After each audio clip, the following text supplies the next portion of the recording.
성과주의 관점에서 오늘 본문의 예수님의 사역은 완전한 실패라고 할 수 있습니다. 이렇게 많은 표적을 그들 앞에서 행하셨으나 그를 믿지 아니하니, 이 한 구절을 볼 때 예수님이 힘을 다해 행하신 사역들이 너무 허무하게 느껴집니다. 예수님과 제자들이 온갖 수모를 당하고 최선을 다하고 헌신하며 행했던 사역을 통해서 많은 무리들이 따랐었습니다. 병자를 고치고 귀신을 쫓아내고 오병이어의 이적을 일으키면서 많은 사람들이 예수님을 메시아로 믿으며 따르는 듯 했습니다. 이러한 예수님에 대한 팬덤은 이스라엘을 넘어서 헬라 지역까지 알려지게 되고, 헬라인들이 예수님을 만나고 싶어서 예루살렘까지 오게 될 정도였습니다. 이쯤 되면 예수님의 공생의 보고서 마지막에 적어도 이런 것으로 결론 지어야 될 것입니다. 이렇게 많은 표적을 그들 앞에서 행하니 헤아릴 수 없는 사람들이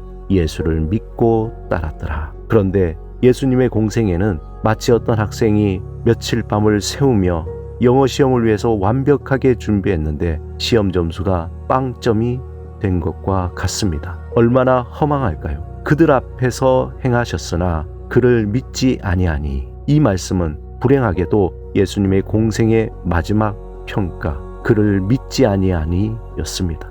이것은 인간적으로 볼 때 완전히 실패한 사역이었습니다. 하지만 요한복음은 이러한 결과에 대해 이렇게 평가하고 있습니다. 그들은 사람의 영광을 하나님의 영광보다 더 사랑하였더라. 즉 예수님의 사역은 완전한 실패가 아니라 그들이 사람의 영광을 사랑하기에 당연한 결과라는 것입니다. 오늘 본문을 통해서 하나님은 우리 믿음의 태도를 명확하게 하기를 기대하고 있습니다. 이미 우리 안에 오신 예수 그리스도를 따라 하나님의 영광을 사람의 영광보다 더 사랑하는 믿음의 결단이 필요합니다. 이미 그 길을 가는 자는 날마다 그 믿음의 태도를 더욱 견고하기 위해서 그 은혜가 지속적으로 부어지도록 간절히 구해야 합니다. 하나님, 나의 영적인 눈을 열어주시고 나의 영적인 귀를 열어주소서. 하나님, 나를 불쌍히 여기시고 주의 자비를 베풀어 주소서. 이렇게 기도하며 하나님께 갈망하는 것입니다. 우리는 항상 하나님의 은혜를 구하는 믿음의 습관을 가지며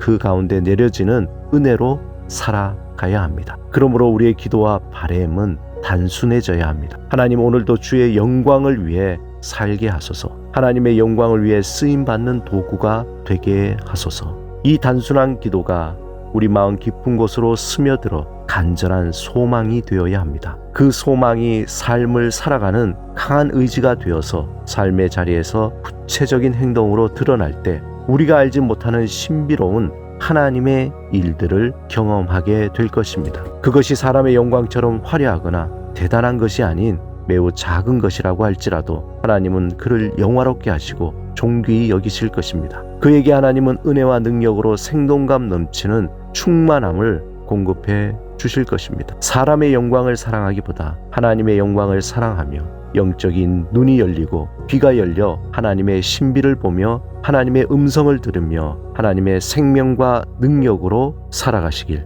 주님의 이름으로 축원합니다.